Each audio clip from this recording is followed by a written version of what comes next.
Okay, ladies and gentlemen, welcome to the first ever episode of We Should Talk. My name is Solaris, which is, of course, not my real name. We also have somebody in here. It's not his real name either. Mr. Senator, how are you today? I'm doing well. How are you, Solaris? I'm doing just fine. Gonna have to get used to being called Solaris. Indeed. Mr. Senator, this is a new show. We're calling it We Should Talk. And the point of We Should Talk is to talk about the kind of controversial, hot topic issues in a civil way, in a way that doesn't get everybody all pissed off at each other.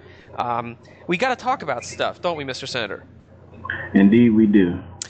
And this show, which at its inception is going to talk about just varying politics, varying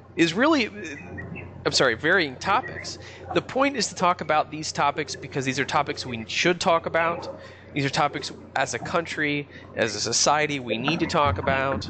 And we're not talking about. We're not talking about the dinner table. We're not talking about it at school. We're not talking about it, at least not very seriously, in the classroom. We're not doing it at work, and for various reasons. We don't talk about politics and religion at work because it, can get you fired or get your employees angry at you or whatever, fellow employees. You don't talk about it in the family, right? Because, sometimes you have that crazy uncle that just, hates the political discussion you're having and will chime in with ridiculous points. I'll tell you this, Hilarious. We do talk about it in my family, and I do have a crazy uncle or two, and we certainly do get in some shouting matches over a variety of issues. Don't let it be an election time because it gets really, really loud. But I digress. Go ahead. Well, Mr. Senator, I have known you for a while, and we actually work together in a certain congressperson's office. And Indeed. We were able to have really great political conversations, religious conversations. You know what? We were able to have great conversations. And I think that is why we're here today, because we think we can have great conversations about great topics that we need to talk about. So, our first topic is something that you proposed talking about, Mr. Senator. You called the topic, let's see here, what's it called? Is polarization in Washington a bad thing or just a reflection of where the American electorate is? Why don't you go ahead and introduce that topic? So yeah, this is a very important question because after all, we're not very long after the partial government shutdown, the issue with the debt ceiling. And then going forward, we're going to have a litany of issues that the individuals in Congress will argue over, and the people back in the state dealing with the implementation of the Affordable Care Act, and that sort of contentious issue right now. And we just have a very split country right now, politically speaking. And the polarization, some have argued, has contributed to sort of some of the ails that we're having right now as a country. Politically, we can't get much done because we have factions within Congress who are not allowing certain things to go through. We have a president who's trying to pursue his agenda, but he's being stopped by a branch, certainly a house within a branch of the government that will not support his policies, and we're just having a tough time right now as a nation dealing with our divide. And it's of course it's a lot more pronounced when there's an election coming up. So last year this divide was spoken ad nauseum. We talked about it, Solaris and I, often. But now we're in sort of the governing phase, or what's supposed to be the governing phase. And Americans, supposed to be. Yeah, and Americans are under the assumption that their representatives are now sort of in this place where they're supposed to be pursuing policy. And I think the American public, I was just looking at a poll earlier, a Washington Post poll, that showed the American public very much disapproving of the job that not only the president's doing, but also Congress is doing. And that is both parties. It's reported post the partial government shutdown, the Republican Party has taken a hit, but Democrats aren't very popular either. Right. And the president, his approval rating, RCP approval rating, is way low. We're talking the low 40s. Last I saw was 43% approval and over 50% disapproval. So the American public, not great fans of our elected representatives. But I wonder, and I've been reading some articles, and the reason I brought this up, Solaris, is because I wonder if the American public has itself to blame for what is going on in Washington right now. Absolutely. And that is, Go ahead. and that is, so there's a couple of articles that I read this past week. One was just a basic piece about representative in Florida, Republican representative in Florida, who decided that but he wasn't going to run for another term. And he's been in Congress since 1970. And as a person who believes in term limits, I think it's probably high time for him not to run again anyways. But in the effort of the discussion at hand, he just basically said, and we've heard this often over the years, that Congress right now is just really dysfunctional. And the partisanship is at an all-time high, and he's just kind of doesn't have the stomach for it. And of course, I'm paraphrasing what he said, but there was that article, and then there was a piece that I read about gerrymandering, and whether gerrymandering was sort of the at fault for the extreme polarization that's going on in the House right now and in the Senate. And so I thought about it, I was reflecting, and I was thinking, and one of the central arguments of the piece by Sean Trend in The Real Clear Politics, when he talked about gerrymandering, is he basically said that in a lot of, so once upon a time ago, you would get a lot of representatives, Democratic representatives, who were elected in extremely Republican areas because they ran as what we call blue dogs. Right. Or they ran as conservative Democrats. A lot of crossover. Or Reagan Democrats. A lot of crossover. You saw a lot of that in the... What'd you say? Well, I think, you see that in a lot of states like West Virginia, right? They typically elect federal candidates that are Republicans, but state candidates always Democrats. Absolutely, exactly. And you saw a lot of that in the 70s, 80s, 90s. Well, when you have that sort of situation, you have a lot of individuals who are in marginal districts, and because they're in these districts that could very well swing against them, they're certainly more apt to negotiate. They're more apt to get things done. They're more apt to worry about more so the credit claiming and things of that nature, sort of the in-district politicking. And certainly they're less ideological because by their very nature, they're Democrats in the Republican district or Republicans in a heavily Democratic district. Well, one of the central arguments that he makes is that today, we don't have that, and that is the difference. That in districts that are heavily Republican, they are no longer electing Democrats. And in districts that are heavily Democrat, they are no longer electing Republicans. So the American public are sending individuals to Congress who are a reflection of the district or the area that they are in. And the Americans ought not be surprised when they elect an individual such as a Ted Cruz or a Steve King or a Barney Frank, who's out of Congress now, but you get the point. These individuals are ideologues, and they're less apt to negotiate over certain things. They went to Congress running on being sort of stern, rigid ideologues, and this is the result of that. So that is my question for you, Solaris. The first question that I have, before we even get to whether this is a good or bad thing, is whether you agree that this is the case, and whatever else you want to throw out there. Yeah, I completely agree this is the case. I think one thing is there's some actual disagreement on whether or not gerrymandering is itself to blame or whether it's actually kind of a causation correlation issue, and that there's a lot of people who think it's actually the other way around, that it's the polarization of the American public that is leading to gerrymandering becoming an issue. The gerrymandering has not been an Right. issue in the past, and only because of the polarization in the American public. Regardless of which one's the chicken and which one's the egg there, I don't really care which one it is. They're both clearly related to each other, and more importantly, I think we can all agree that having a very small percentage of a general public actually getting there. So one thing, regardless of whether it's polarization or regardless of whether it's gerrymandering, you're right. There are these 55, 45 districts, or really 65, 35 districts, where when a candidate is going to win the general election, no matter what, because they are of a certain party designation, they have no incentive to appeal to anybody except for the people in their own party who go to vote in primaries. And when you have somebody who goes to vote, the primary voters are not your typical voters.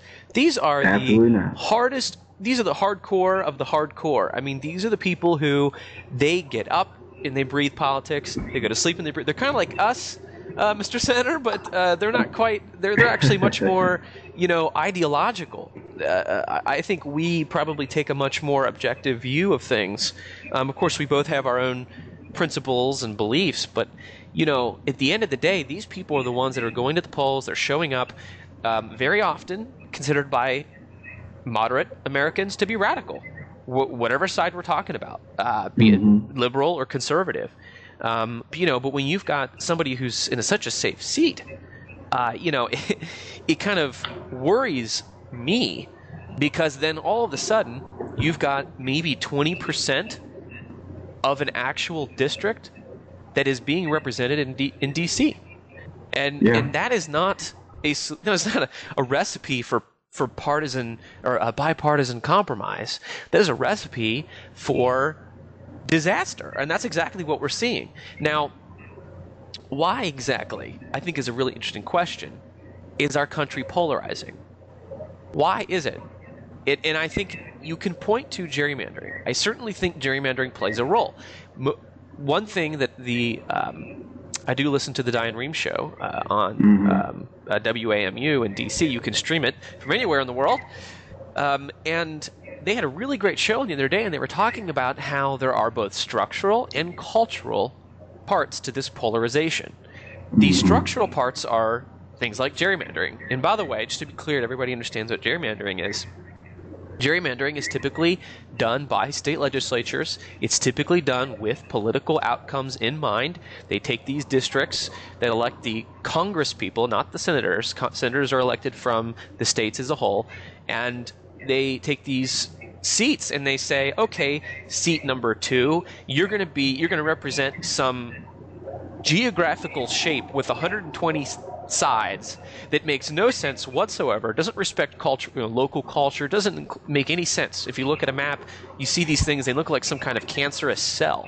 I mean, they are disgusting. They don't even make you can't make sense of it unless you're like a politician trying to find that perfect allocation, to make sure that you consistently win that district. So the gerrymandering is clearly playing a role. Gerrymandering is just the drawing of those districts, those weird-shaped districts, locking in majorities, locking out minorities. And by minority, I don't mean African Americans or Latinos. I mean just the minority party. And that's the structural component here, I think, to it.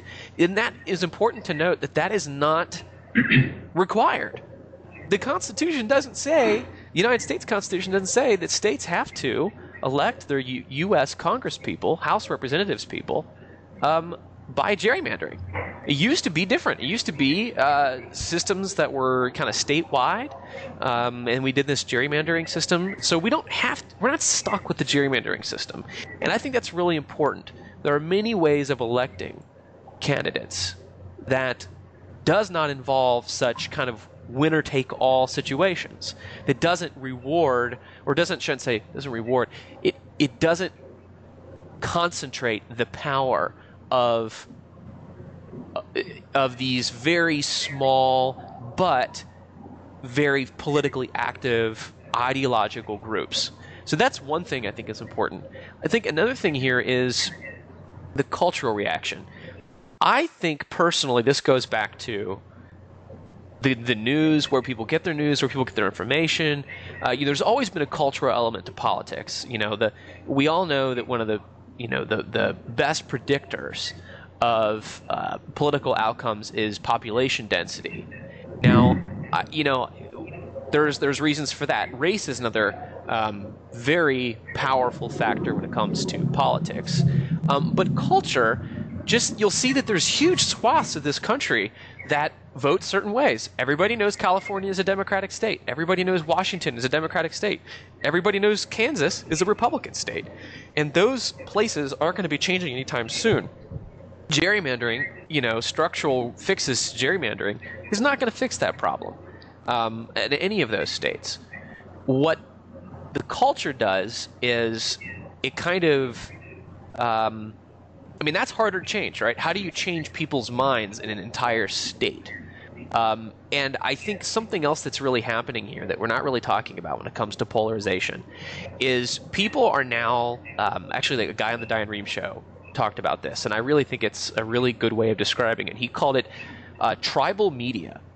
The idea that there are these media organizations that are basically dedicated. They only need so many people, to operate, to make a profit. They need some slice, some stream of people, maybe 100,000 people a day, maybe 200,000.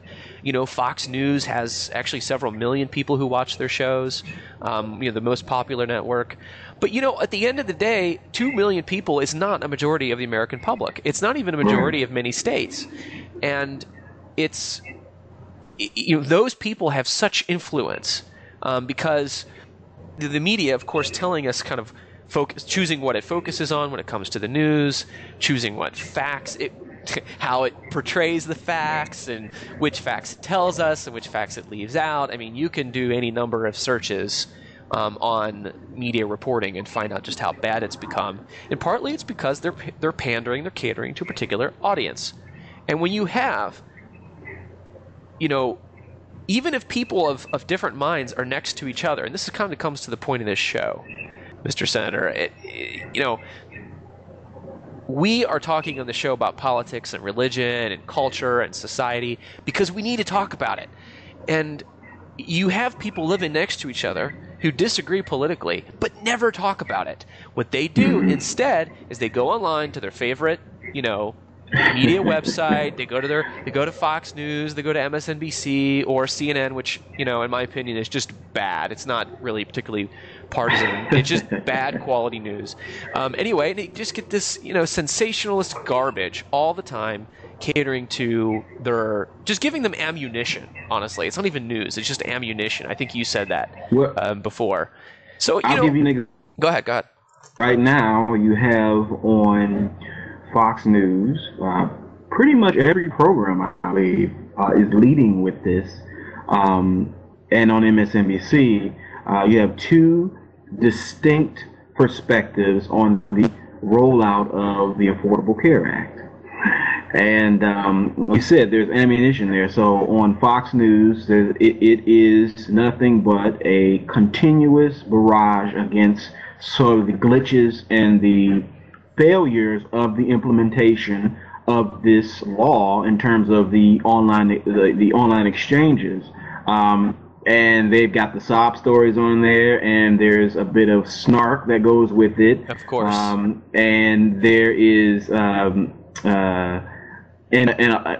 it's constant sort of criticism and critiques of this rollout. And on MSNBC, there's constant sort of, I don't want to say making excuses for it, but certainly trying to come at it from a different perspective and trying to note the success stories and trying to give different, I don't want to say move the goalpost, highlighting situations in certain states where they're like in Washington, for example, in Oregon, where there is a success in enrolling individuals in these healthcare exchanges. And like you said, depending on what news network you watch, you might have two very distinct impressions of how this implementation is going. Well, now, I think generally most people agree that it isn't a perfect situation. But I think if you are an individual who's inclined, if you certainly if you support the Affordable Care Act, and if you are wanting it to succeed, you're certainly not going to want to sit up and watch Fox News when all they're doing is criticizing this rollout.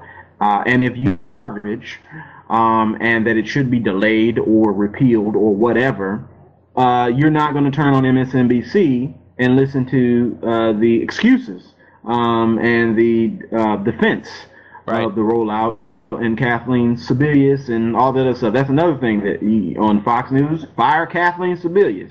MSNBC, she's doing all right. This rollout was outsourced mostly. we should be blaming the private company that dealt with the building the website. But I mean, it's just it goes on, and so I agree with you.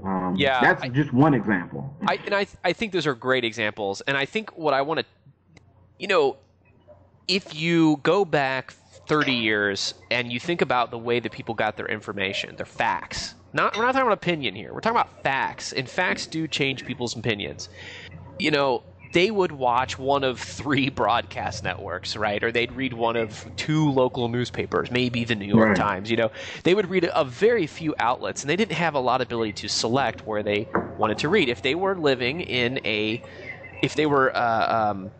living in a geography that had people of a different political ilk than them, different political opinion, they're actually probably going to be exposed to that opinion on a regular basis because there's only a few outlets for that opinion. Mm-hmm. And you're probably going to, you get some exposure to it. But today, people they go home and they go in their own worlds. They're at work. They don't talk about politics and religion and social, society and culture at work. And then they go home, and then they read their partisan media, and then they watch their partisan TV, and then they talk to their partisan friends and, high-five each other on Facebook.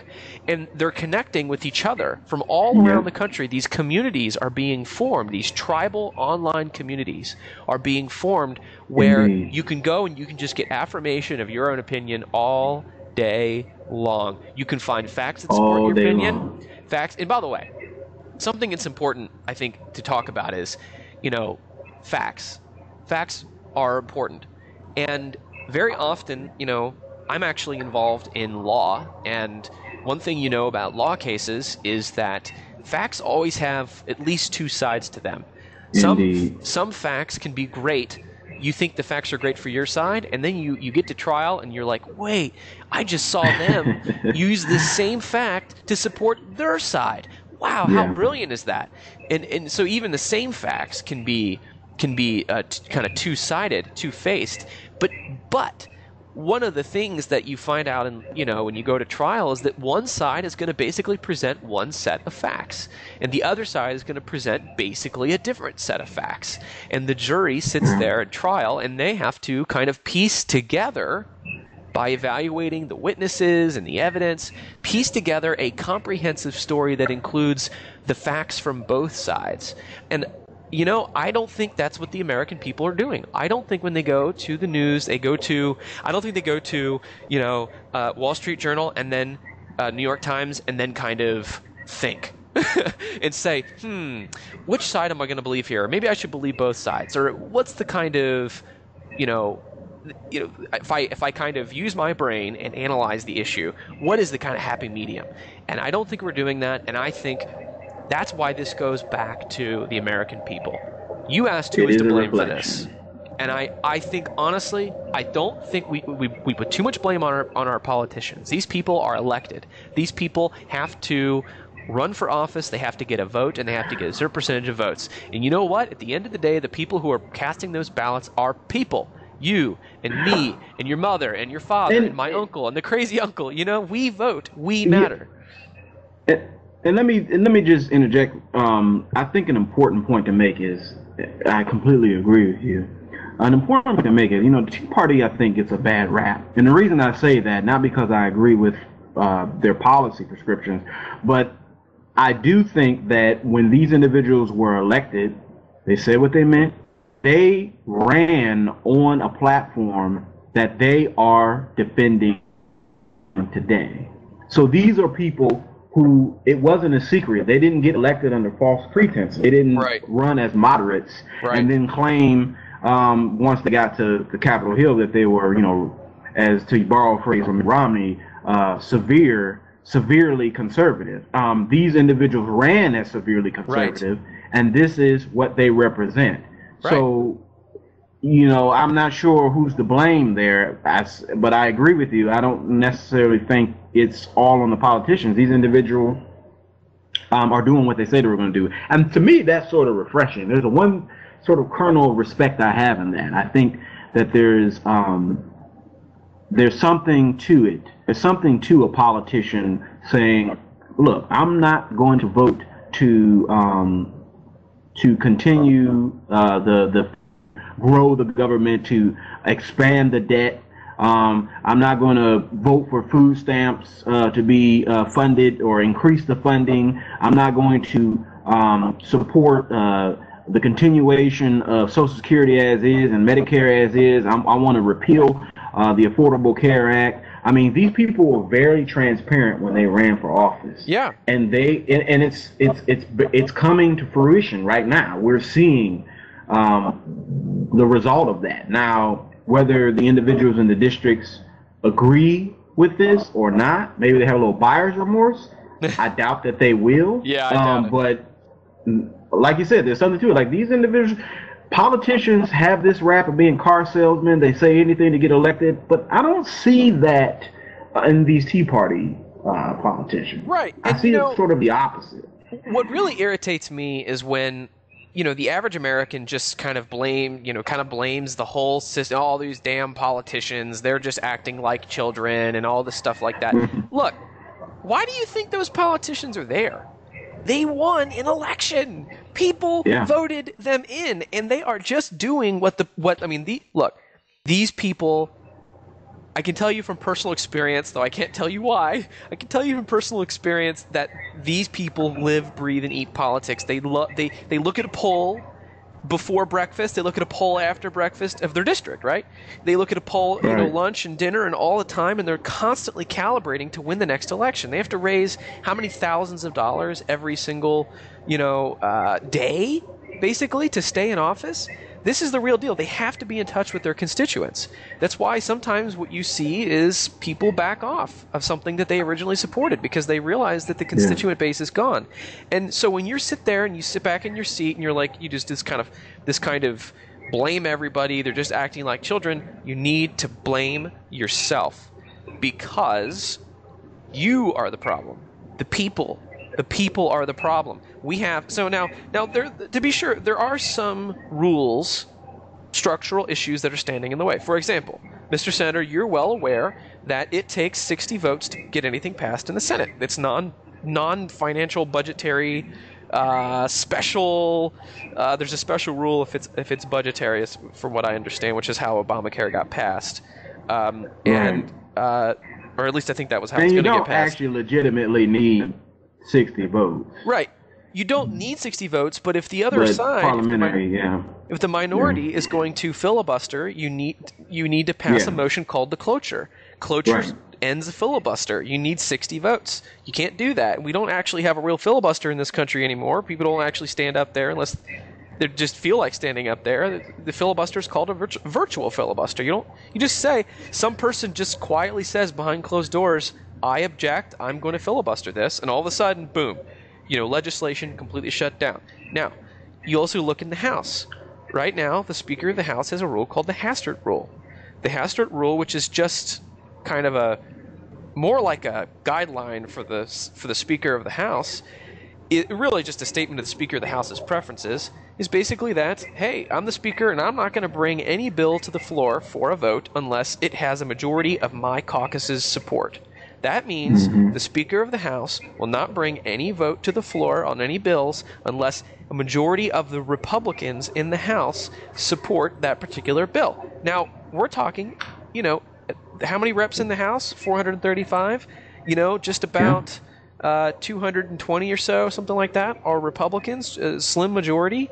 That means that you need to have 115 or so Republicans to get even a bill to the floor, which means that if you have must-pass legislation, you need to have at least 115 Republicans, and that may not happen. So you may have a situation in this country where the country, 75% of the American electorate, needs a bill to pass, like, say, the default, right?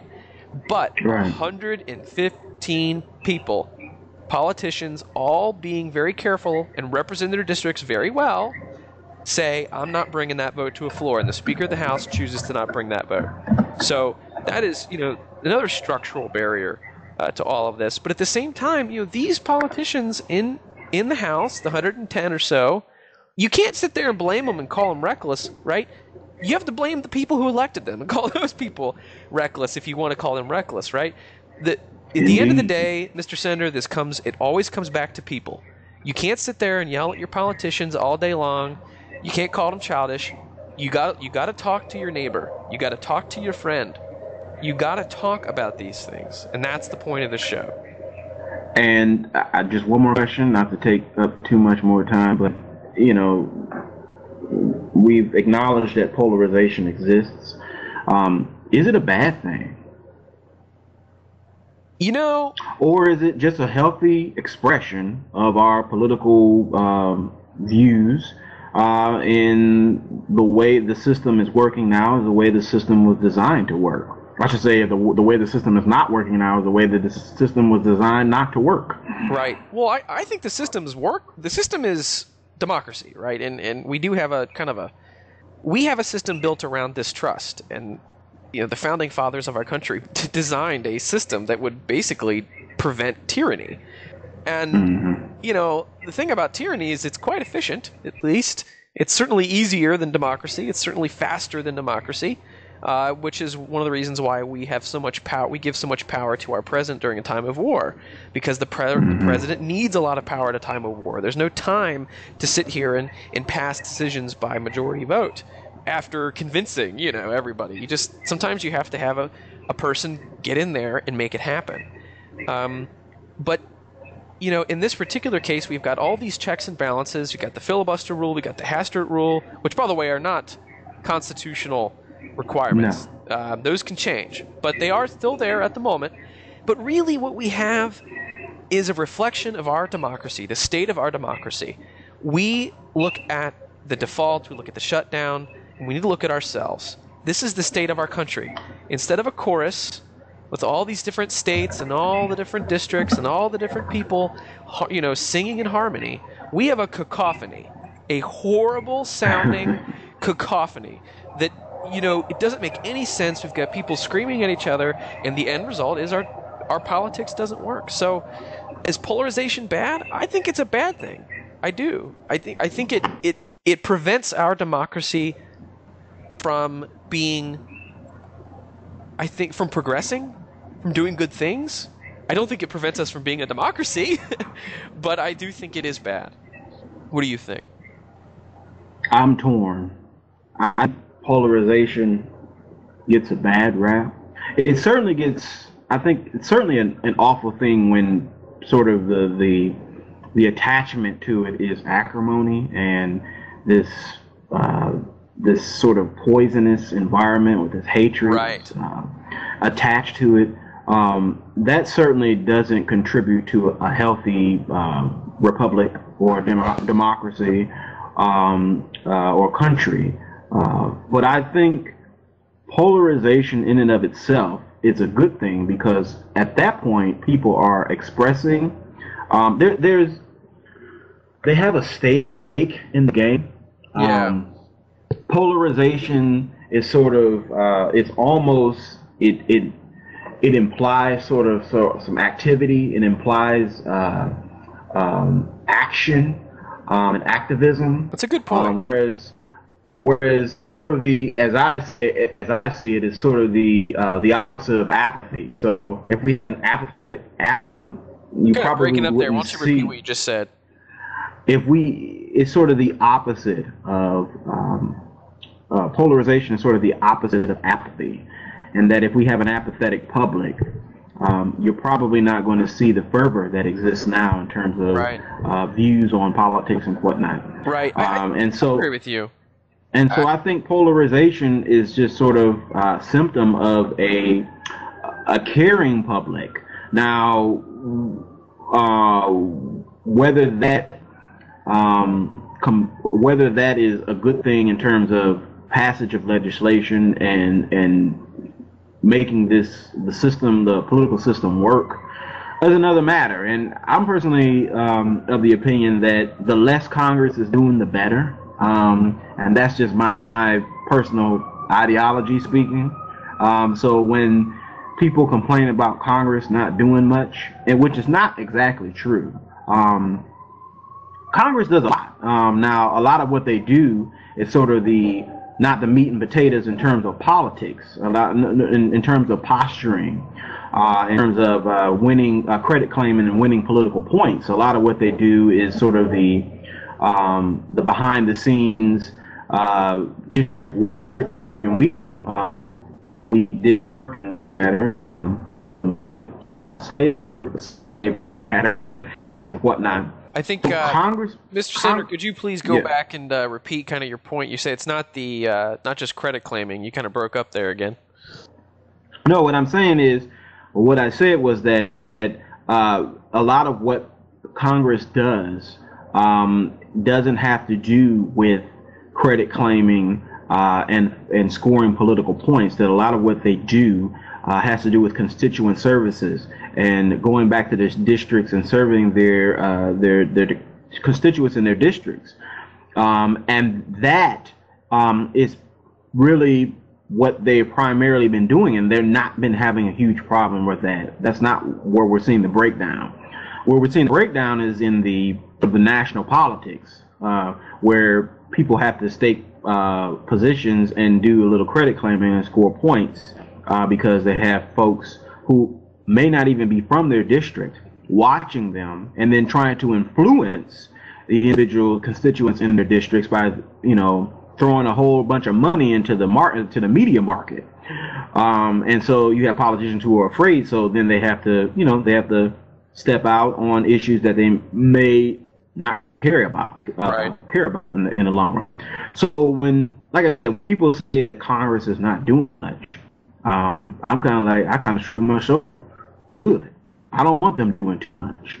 I'd much rather who are in the states, the governor, state legislatures, the county level, and the city level. I'd much rather them do the bulk of the work in terms of public policy, and let Congress deal with things that they should be dealing with.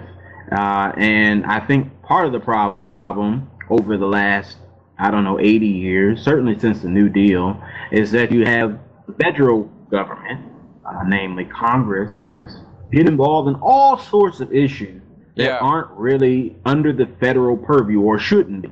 And so then you have individuals in the states and at the local levels who are reliant upon action at the Fed level because Congress has gotten themselves involved in it. And really, if they've never been involved with it, a lot of things could be getting done at the local level because the local folks wouldn't be relying on the actions of what's going on at the national level. So I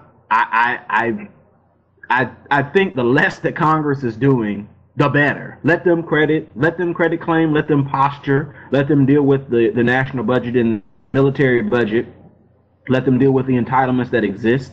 I don't think we should be creating whole big new boondoggles, but it happens when Congress is at work. When Congress is at work without any challenges, we get things like the Patriot Act. We get things like authorization for wars. We get things like No Child Left Behind, which is garbage policy.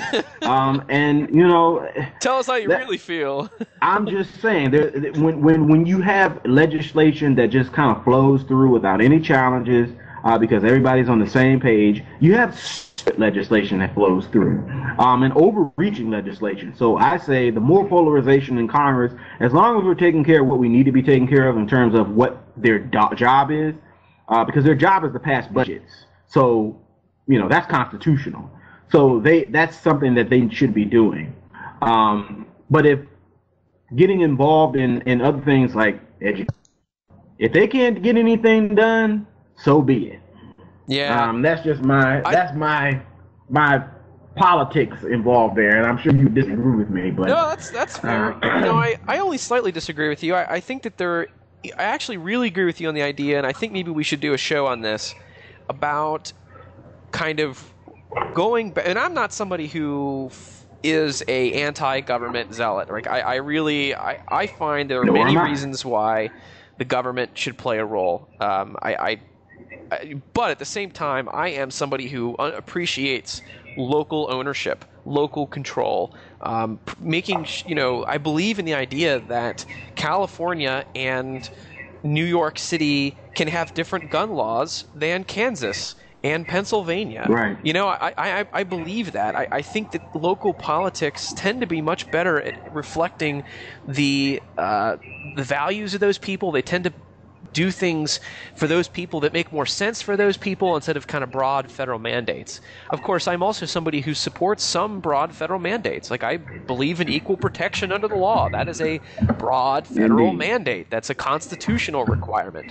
And maybe we should do a show on that. But as we conclude this show, I think your point is well taken. And I think, partisan, I actually understood the word partisan to include that vitriol, that animosity, that hatred for the other side, that kind of tribalistic, just knee-jerk reaction hatred for anything that the other side does that you view as the enemy. Basically, it's you versus the other. And I find that to be problematic. I think we're all in one country, and we all have similar goals to reach. Obviously, agreeing on goals is probably the first problem that we have. Heck, we can't even agree on facts in this country. Partly because of the issues we talked about today. But I think civility is an important topic, and I would say, if I'm not mistaken, we have a show coming up on civility. Is that right? I do believe so. Yeah, one of the topics I suggested we talk about would be civility and the role of civility and why it's important. We want to give some examples of civility and why it does not exist online. Exactly, and people aren't held accountable. Just what kind of jerks they can really be. Indeed. Well, I think that is a great first inaugural show. I am Solaris. I am Mr. Senator. Mr. Senator, that's right. And you've listened to We Should Talk. We hope you come back. Thank you for listening. I hope to see you next time.